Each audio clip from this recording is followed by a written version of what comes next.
Welcome back, everybody. We are at the Regent Theater in Arlington, and this is our 5th anniversary spectacular for the Jimmy Fund.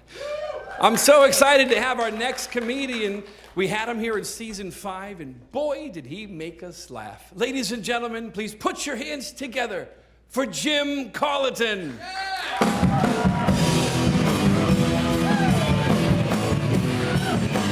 Welcome.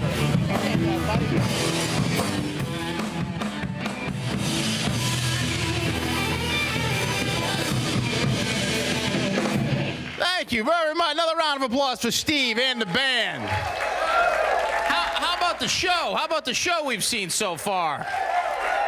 Bands, tap dancers.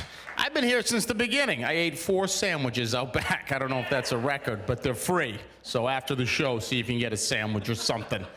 Nice to be here. I'm a married man. We have some married people with us here at the show. Yeah, nice. Good for you. Getting out on a Sunday night. Married people don't like to do that. I've been married 17 years, and it is still good. No, she's not here. Let's not waste our time with that. That's fine. She is home folding clothes. I just talked to her. In between the sandwiches, I gave her a call. And it's still good, don't get me wrong. It's just a little different. If you're married for a long time, you know what I'm talking about. When we first were married, my wife would say things like this to me: I love when you lie right next to me and we're sleeping, and I can feel your heartbeat. That was like 16 and a half years ago. The other night she turned and she goes, "Can you roll over? You're breathing right on top of me." It's disgusting. Close your mouth. Who sleeps with a mouth wide open like that? It's gross. How are you going to feel my heartbeat if I can roll over? I don't care. Just roll over. I could pass away in the middle of the night. You wouldn't even know about it. I'll live with myself. Roll over. Actually, go brush your teeth and roll over. Soulmates. I'm hearing a lot about soulmates lately. I always find people find their soulmates when they're married to someone else. I'm like, no, I don't think that's a soulmate. That's just a new mate you're playing with. I've been married 17 years. Realize my soul, not that important anymore. You can golf a lot more without a soul. I never really liked that saying. It makes it sound like your marriage is going to be this magical thing where nothing can go wrong if you marry your soulmate.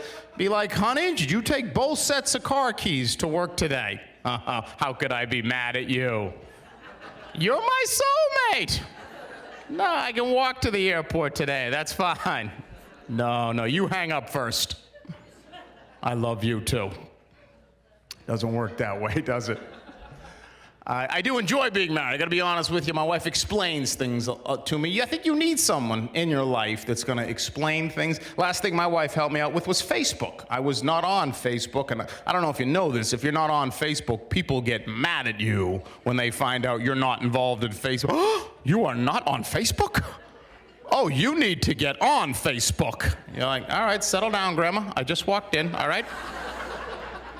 I got on, I was on for a couple weeks, and I go to my wife, I go, I don't get it. I don't understand it. She goes, oh, you know why you don't get Facebook? You don't care about other people. And she's exactly right.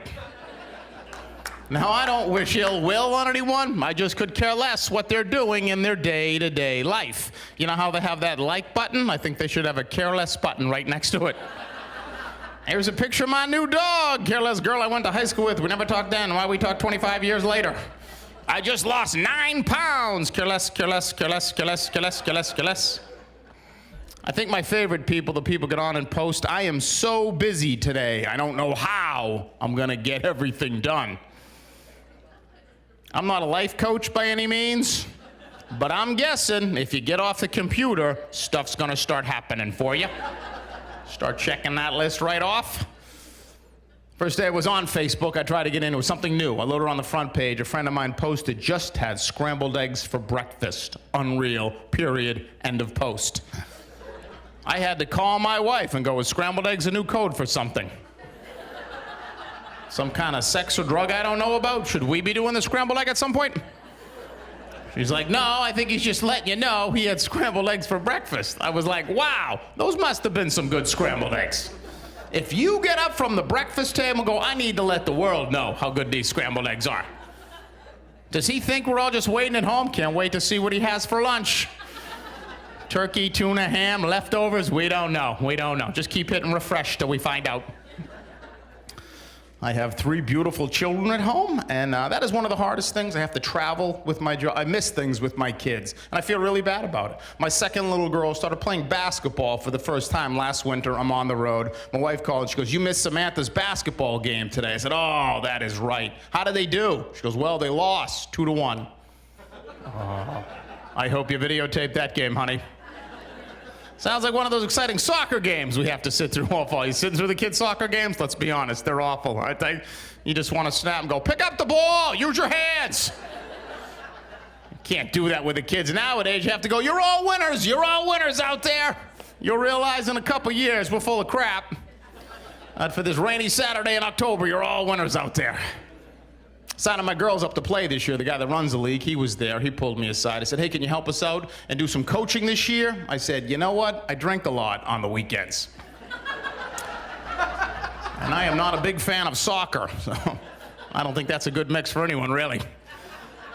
And he turned to me and goes, "Well, can you help us out and do some lines?" I was like, whoa, I don't know how that's going to help anyone. I guess for the kids, all right. And he goes, "Great, I'll drop the stuff off at your house." I'm like, "All right, not in front of the kids, bring it around back."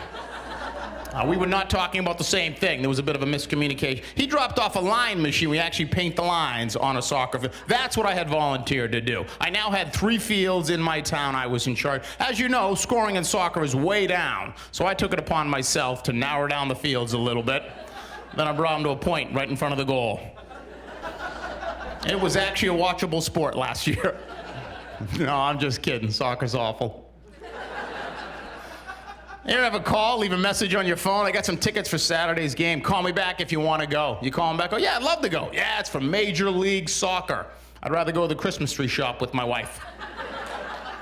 I'd rather watch The View in a loop over and over again all day." So my oldest has now gotten involved in a swim team. Have you ever spent 18 hours on a Saturday at a swim meet? Oh, you wish you were at the dentist, I'll tell you that right now. 18 hours with her. She raced in 2 races. She gets in the car. I go, "How did you do, honey?" She goes, "I don't know, Dad. We find out Monday." I said, "How did the team do? Did the team win this meet?" And she goes, "We don't know. We find out Monday. So what the hell did I spend all day Saturday here? Why don't I just go with you to practice on Monday?" Sitting there all day, I realized how stupid swim meets are. Because we all know the freestyle is the quickest stroke. Why do we bother with any of the other strokes? We don't do this in other sports. You ever go to a track meet and they go, "We're going to need you in crisscross for the first half mile. The back mile, you're going to run backwards the whole way." Imagine if you were drowning in a lake and someone came out doing the crawl. You'd be like, "Who the hell are you, Aquaman? Come on, swim!" I was helping my daughter, who's in 5th grade, with her math homework, right, like a month ago. And she was doing math word problems. She was having a really hard time. So she put a pencil down. She goes, "Dad, do I really need to know this stuff?" I said, "Yes, honey, this is the stuff you need to know." And then I kind of felt like a liar as I was walking away. Because when is the last time anyone's ever called you, "Can you pick me up at the train station?" "Yeah, what time do you get in?" "I leave on a train out of New York City at 3 p.m. The train will be traveling at 60 miles an hour. It has 2 stops, a 10-minute stop in Hartford, Connecticut, a 15-minute stop in Providence, Rhode Island. You tell me what time will they arrive in Boston, Massachusetts." "What are you, an idiot? Just text me when you get there. I'll pick you up." You guys have been a lot of fun. Thank you very much. Enjoy. Thanks.